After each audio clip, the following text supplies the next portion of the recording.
Imagine que tu puisses rester ferme face à n'importe quelle tempête, peu importe son intensité.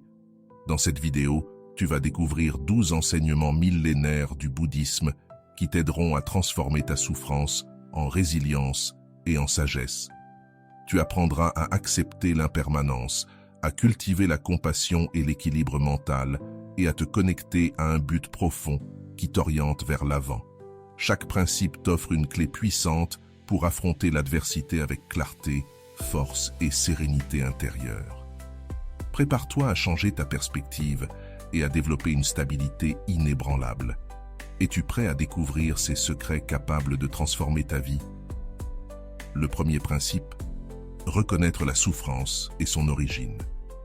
Tous, sans exception, traversons des moments difficiles, une perte, un échec, une trahison, un changement inattendu. Dans le bouddhisme, ce n'est ni étrange ni négatif. C'est simplement une partie de la vie. Le premier pas pour devenir inébranlable face à l'adversité consiste à comprendre une vérité fondamentale. La souffrance existe.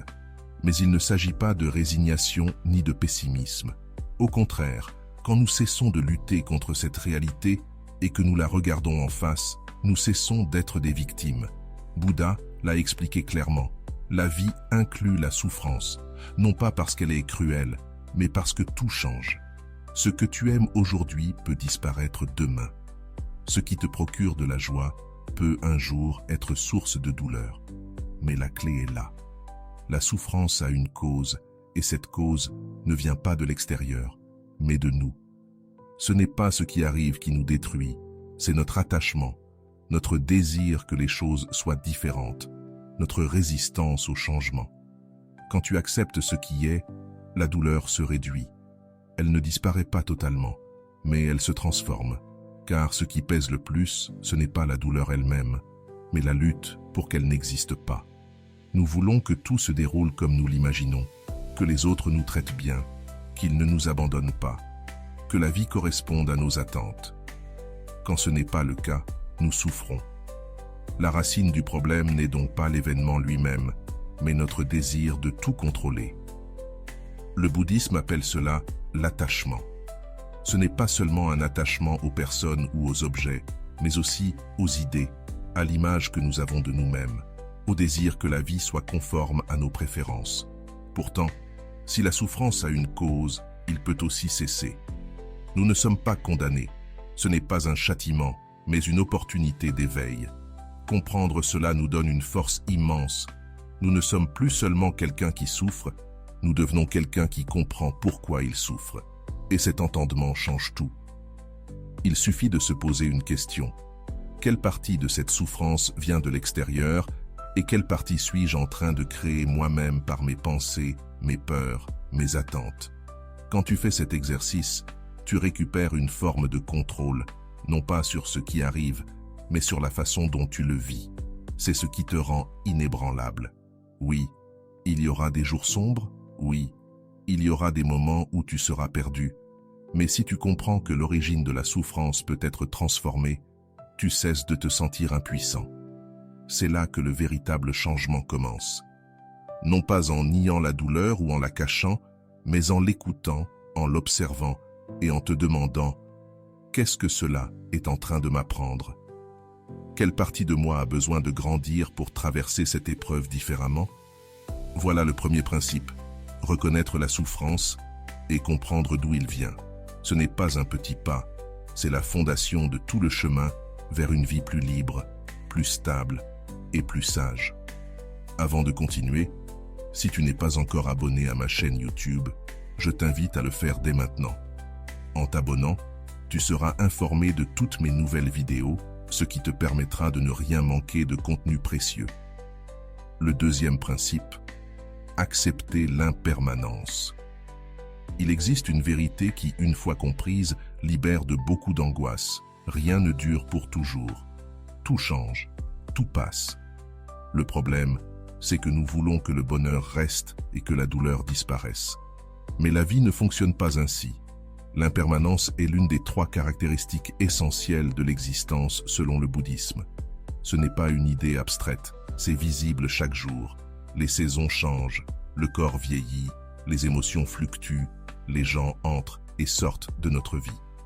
Quand nous n'acceptons pas cela, nous souffrons davantage. Nous voulons que notre partenaire reste toujours le même, que les moments heureux se répètent, que la vie nous garantisse une stabilité éternelle. Pourtant, même les plus belles expériences ont une fin. Et loin d'être triste, comprendre cela est libérateur. Accepter l'impermanence ne signifie pas devenir froid ou indifférent, mais vivre avec plus d'intensité et de conscience, car nous savons que tout est temporaire. Chaque étreinte, chaque conversation, chaque sourire, même chaque larme, prend une valeur unique, car nous savons que tout passe.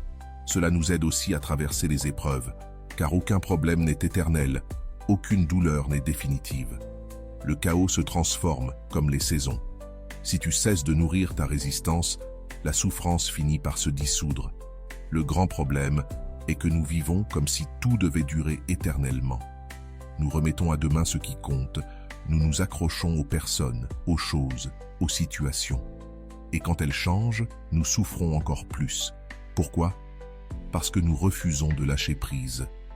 Mais l'acceptation de l'impermanence apporte de la flexibilité, et cette flexibilité devient une force, comme le bambou qui se plie mais ne se brise pas. Apprendre à couler avec les changements ne te rend pas faible, mais sage. Tu cesses de lutter contre le courant et tu apprends à naviguer avec intelligence. Cela s'applique aussi à toi-même. Tu n'es plus la même personne qu'il y a 5 ans, ni même qu'hier. Tes idées, tes émotions, tes priorités changent. Comprendre cela te permet de te juger moins durement et de laisser de l'espace à ton évolution. Et naturellement, tu accordes la même compréhension aux autres. Nous souffrons souvent parce que nous voulons que les gens restent les mêmes. Mais en réalité, nous sommes tous en chemin, tout en apprenant. Accepter l'impermanence, c'est reconnaître que nous sommes en constante transformation. Ce principe ouvre aussi la porte à la compassion. Il nous permet de vivre plus légèrement, de lâcher ce qui ne nous sert plus, d'accueillir ce qui vient avec confiance. Car quoi que tu vives aujourd'hui, cela aussi passera. Le bonheur comme la douleur, la joie comme la tristesse. Accepter l'impermanence, ce n'est pas se résigner, mais avoir le courage de regarder la réalité en face et d'y trouver la paix, même au milieu du mouvement. Le troisième principe, cultiver la compassion et la bonté aimante. Lorsque nous traversons des épreuves, notre premier réflexe est souvent de nous fermer. Nous construisons des murs, nous nous protégeons, nous nous endurcissons, parfois même contre nous-mêmes. Mais le bouddhisme nous invite à faire le contraire, à ouvrir notre cœur. Non pas pour nous affaiblir, mais pour nous renforcer de l'intérieur. La compassion n'est pas de la pitié. C'est une force qui naît lorsque tu reconnais la souffrance, la tienne ou celle des autres, et que tu développes un désir sincère de l'apaiser. C'est regarder la douleur sans fuir, sans juger, sans détourner le regard. C'est être présent avec bienveillance, même quand tu n'as pas toutes les réponses. Et la compassion commence par toi-même. Tu ne peux pas offrir compréhension et soutien aux autres si tu ne te les accordes pas d'abord. Combien de fois t'es-tu parlé avec dureté? Combien de fois t'es-tu exigé d'être plus fort que tu ne l'étais, de tenir quand tu avais besoin de repos? La bonté aimante consiste à te traiter comme tu traiterais quelqu'un que tu aimes profondément. Non pas avec jugement, mais avec douceur. Te dire, c'est normal de ne pas aller bien. Je suis là pour moi. Je me donne la permission de ressentir, de me reposer, de me tromper, et à partir de là, de guérir. Quand tu apprends à te traiter avec cette amabilité, tu commences à voir les autres différemment. Parce que tu comprends que tous, absolument tous, luttent contre quelque chose. Même s'ils ne le disent pas, même s'ils ne le montrent pas, chacun porte des blessures, des peurs, des histoires. Et cette compréhension te rend plus humain, plus empathique, plus conscient. Mais attention, il ne s'agit pas de tout permettre ni de justifier le mal. C'est refuser d'ajouter de la haine à la haine. C'est ne pas laisser le ressentiment t'enfermer, car quand tu gardes du ressentiment, celui qui souffre le plus, c'est toi. La compassion ne supprime pas les limites, elle les place avec respect et non avec rancune. En temps d'adversité, Cultiver la compassion fait de toi ton meilleur allié. Elle t'offre un espace intérieur où tu peux te reposer et te relie à quelque chose de très puissant, l'interdépendance. Personne ne guérit seul. Nous avons tous besoin de soins, de présence, de mots qui apaisent, de regards qui comprennent. Et quand tu commences à offrir cela, le monde change. Tu peux débuter par un geste simple, souhaiter du bien à quelqu'un, même à un inconnu. Envoyer un message bienveillant. Te pardonner pour ce que tu ne savais pas dans le passé. Écouter sans interruption. Tout cela, c'est la compassion en action. Et plus tu la pratiques, plus elle se renforce. Ce principe est un rappel. Tu n'as pas besoin de t'endurcir pour être fort. Tu peux être ferme tout en étant compatissant. Tu peux ressentir la douleur et malgré tout, rester aimable. Tu peux être brisé et continuer à aimer. Parce que la véritable force ne consiste pas à ne rien ressentir, mais à tout ressentir, sans te perdre. Cultiver la compassion et la bonté aimante ne transforme pas seulement ta vie, mais aussi celle de ceux qui t'entourent. Dans un monde où tout le monde court, où chacun exige, offrir un peu de calme et un peu de tendresse est un acte révolutionnaire. Exercer l'attention pleine, mindfulness. Nous vivons entourés de bruit, de messages, d'écrans, de préoccupations, de tâches à accomplir. Et au milieu de tout cela, nous laissons filer l'essentiel, le moment présent. La pleine conscience, ou mindfulness, est l'art d'être ici et maintenant, avec une présence totale. Et même si cela semble simple, c'est l'un des outils les plus puissants pour rester inébranlable face à l'adversité. Combien de fois t'es-tu surpris en train de penser à quelque chose tout en faisant une autre activité? Tu te douches, mais déjà ton esprit est à la réunion de cet après-midi. Tu manges, mais tu repenses à cette conversation inconfortable d'hier. Cette déconnexion avec l'instant présent crée de l'anxiété, de la tension, une souffrance inutile.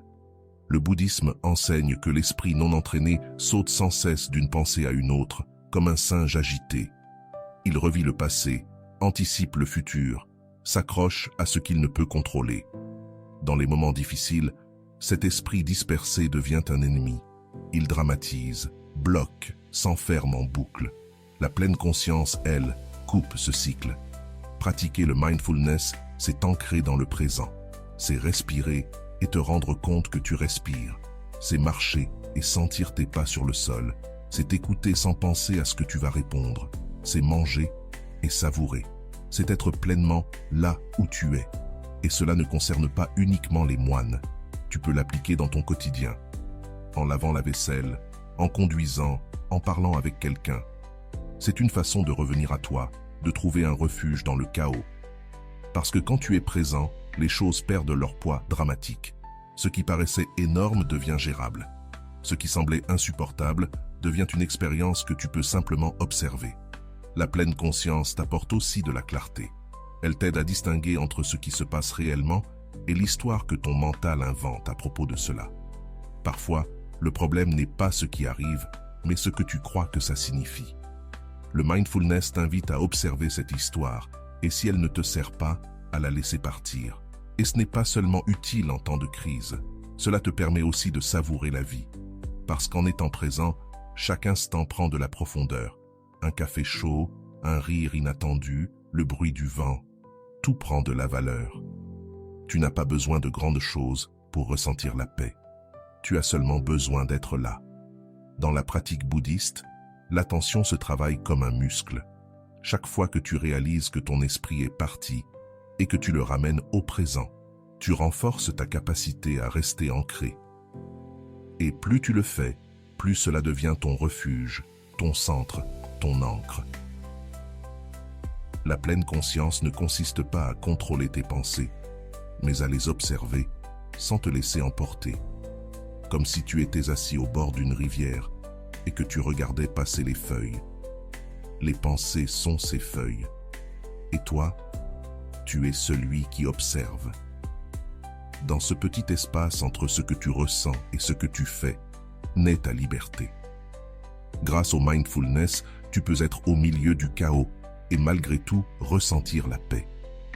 Tu peux être au cœur de la douleur et malgré tout ne pas te perdre. parce que tu es présent, conscient, vivant. S'efforcer avec une énergie sage et constante. Pour être inébranlable face à l'adversité, il ne suffit pas d'accepter la souffrance ou de vivre dans le présent. Il faut aussi agir avec détermination et avec l'énergie juste. Dans le bouddhisme, cela s'appelle virya, qu'on pourrait traduire par effort ou énergie sage et constante.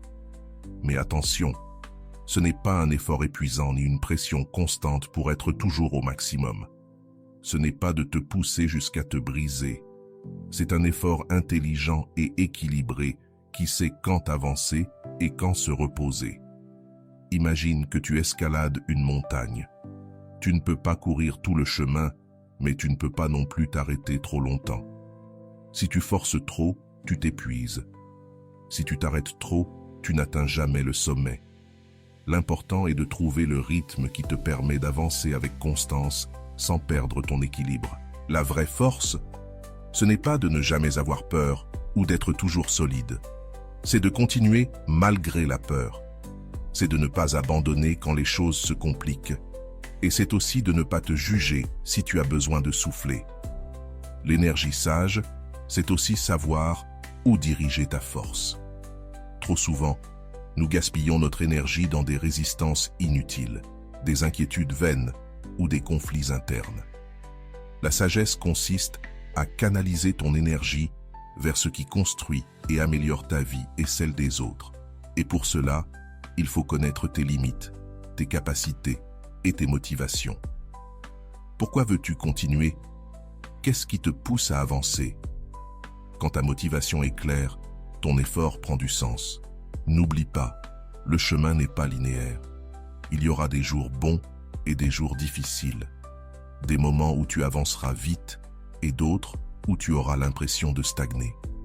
C'est normal. L'énergie sage t'aide à garder le cap, à ne pas perdre ta direction. C'est aussi une énergie liée à la patience et à la persévérance. Le changement, la guérison, la croissance prennent du temps. Ce n'est pas du jour au lendemain. Mais avec une énergie constante et équilibrée, tout devient possible. Et il y a une clé. Apprendre à célébrer les petits progrès. Pas seulement la grande victoire, mais chaque pas, chaque petite avancée. Chaque jour où tu choisis de continuer malgré tout est une preuve de force. Enfin, l'effort sage implique d'accepter que tu ne contrôles pas toujours les résultats. Tu fais de ton mieux, mais la vie suit son cours. Accepter cela avec humilité t'allège de beaucoup de frustration. En résumé, s'efforcer avec une énergie sage et constante, c'est combiner la volonté et la lucidité. C'est agir avec force, mais sans perdre l'équilibre. C'est persévérer, mais sans sacrifier ta paix intérieure. C'est une force qui vient du cœur, guidée par l'intelligence. Et ce principe te rappelle que chaque pas compte dans ton chemin vers la stabilité intérieure. Maintenir la concentration méditative.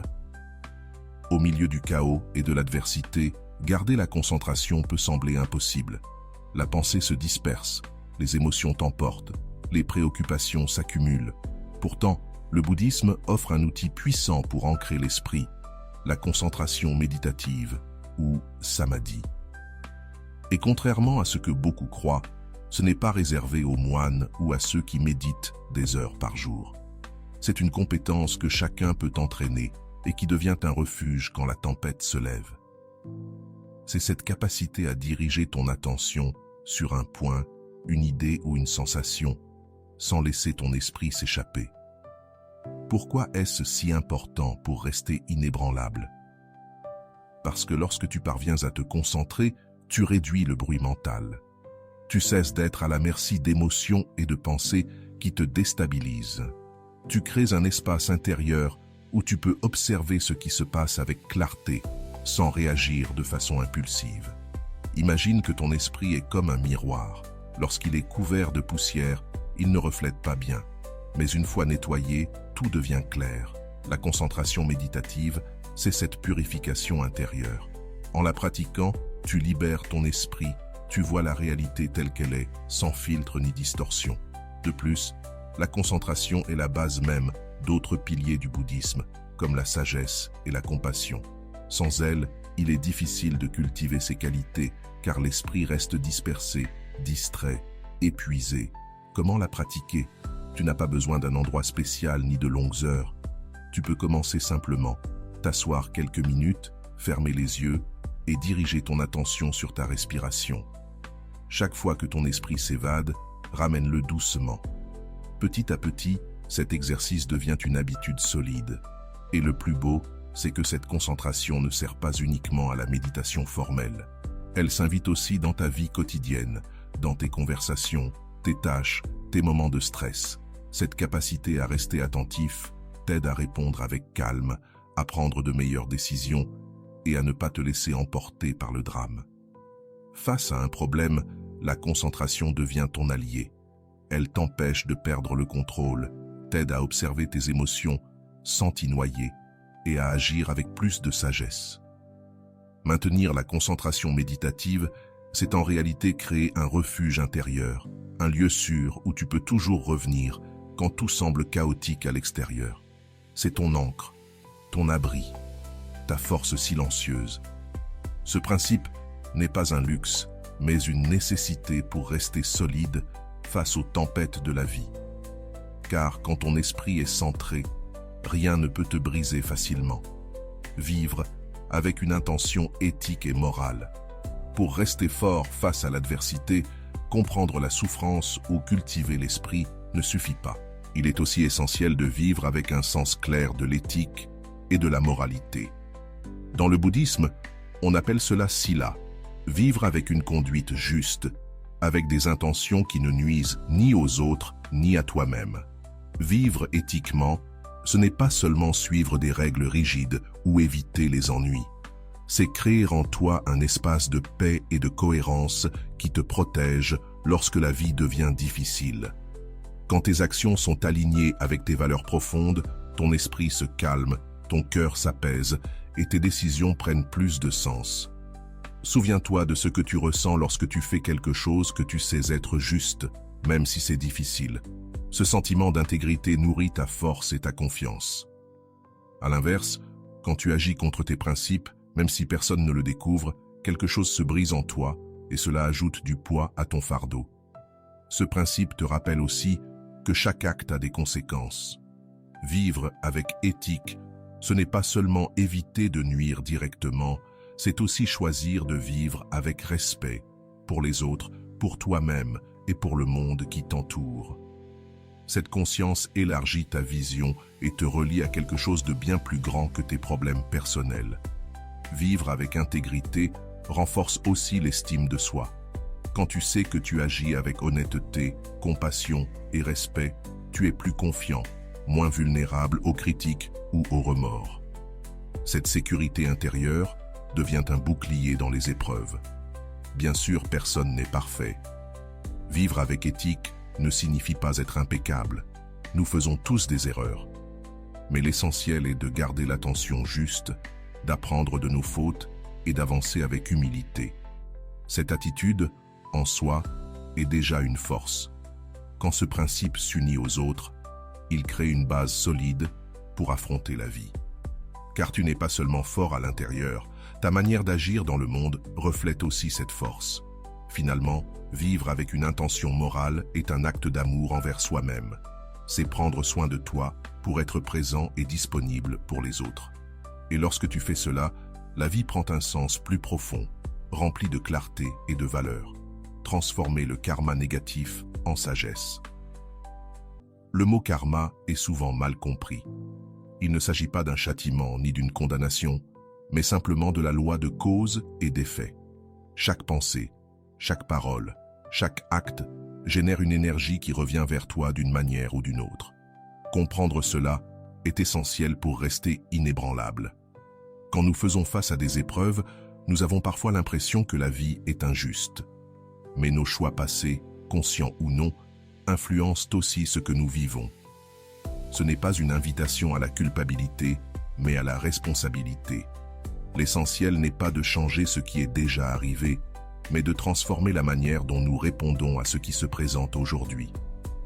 Chaque expérience, même douloureuse, contient une graine de sagesse et de croissance. Le bouddhisme nous invite à utiliser l'adversité comme un miroir pour mieux nous comprendre et rectifier notre chemin. Si tu as agi avec colère ou égoïsme et que tu en subis les conséquences, ne reste pas prisonnier de la culpabilité. Observe, apprends et cultive les contraires, patience, générosité, compassion. C'est ainsi que l'on transforme le karma. Ce processus demande de l'humilité et de l'honnêteté. Souvent, le premier pas est de reconnaître nos zones d'ombre, de les accepter sans jugement, en sachant qu'elles peuvent évoluer. La sagesse naît de cette acceptation et du désir sincère de s'améliorer. Quand tu comprends que tout est cause et effet, tu deviens plus conscient de tes choix présents. Chaque geste, chaque mot peut semer la paix ou nourrir le conflit. Cette conscience est une force immense qui t'aide à bâtir une vie plus harmonieuse. Alors, le karma ne devient pas une chaîne qui t'emprisonne, mais un chemin que tu peux parcourir en pleine conscience. Un chemin où chaque difficulté se transforme en sagesse et en force intérieure. Maintenant que tu connais ces principes bouddhistes pour rester inébranlable face à l'adversité, tu tiens entre tes mains des clés précieuses pour transformer ta vie. N'oublie pas, le changement commence en toi, dans ta façon de voir et de vivre chaque instant. Si cette vidéo t'a inspiré, abonne-toi pour continuer à recevoir du contenu qui t'aide à grandir et à trouver ta stabilité intérieure. Et surtout, partage ton ressenti. Quel principe a le plus résonné en toi? Quelles expériences as-tu traversées face à l'adversité? Écris-le dans les commentaires, je serai heureux de te lire et de te répondre. Merci d'être resté jusqu'ici. On se retrouve dans la prochaine vidéo pour continuer ce chemin ensemble.